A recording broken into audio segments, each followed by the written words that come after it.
Welcome into the Extra Point, presented by Corner Pub in Brentwood on 710 Old Hickory Boulevard. For Nashville's best meat and threes, craft beers, and more, the neighborhood meets at the corner. And Zach, we're wrapping up SEC Media Days. Want to get your number one takeaway from the entire week?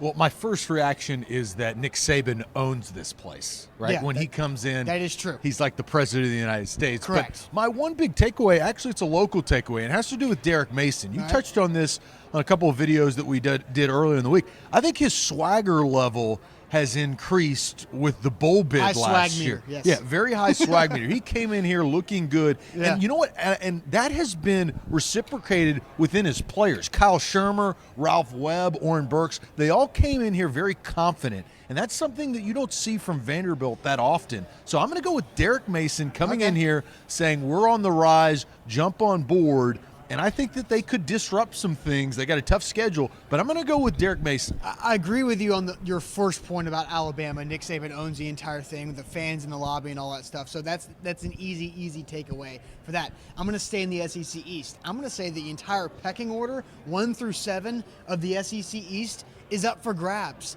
Is it Tennessee number 3 after Florida, Georgia, whoever you want to have 1 or 2 there?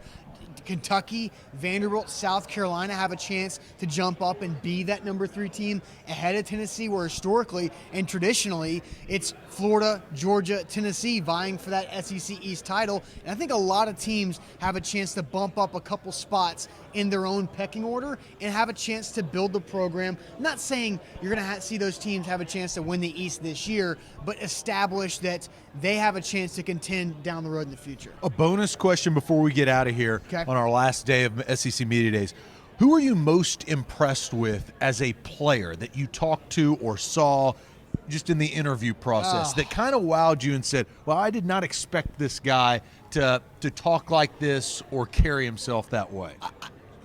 A lot of these players are trained robots when they get they're trained very well. Yes, they are. Darius Geis had a lot of personality, but I'll stay with another Vanderbilt player. Ralph Webb was saying he's the best running back in the country, and he backed it up with the confidence that he had in saying that, where a lot of people don't look at Ralph Webb. So I was impressed by him and his confidence and what he brought, and saying that he belongs among the top running backs in the country. I'm going to stick with today. I was in the internet radio room, as they call it.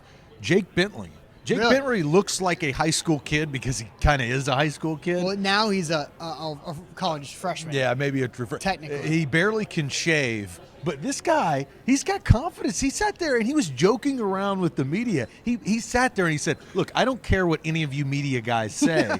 I'm going to do what I'm going to do. So Jake Bentley surprised me with the confidence that he had. I was surprised about that. It doesn't matter if you can barely shave or not. I mean, some people struggle with that part of things, but, that doesn't mean how much of a man you are at all. You know.